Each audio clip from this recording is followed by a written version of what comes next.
আমার শরীরে তার চেয়ে বেশি দাগ পড়ে গেছে। সম্মানিত শিক্ষক ভাইরা, আমাদেরকে সকল শ্রেণী, সকল পেশাজীবী, সকল পর্যায়ের রাজনৈতিক সংগঠন আমাদের পাশে আছেন, অতএব আমাদের ভয়ের কোনো কারণ নাই।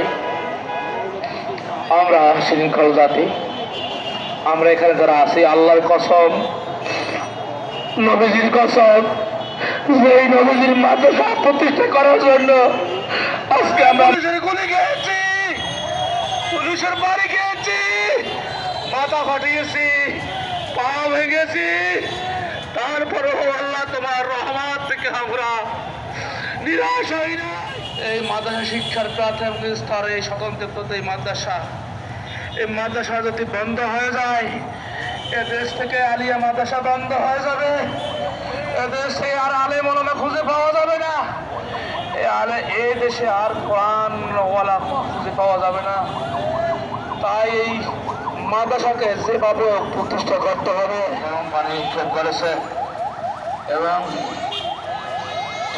নিক্ষেপ করেছিল এবং ককটেল নিক্ষেপ করেছিল জল কামান, যার কারণে আমি নিজে কিন্তু 1.5 ঘন্টা পর্যন্ত সেন্সলেস অবস্থায় ছিলাম।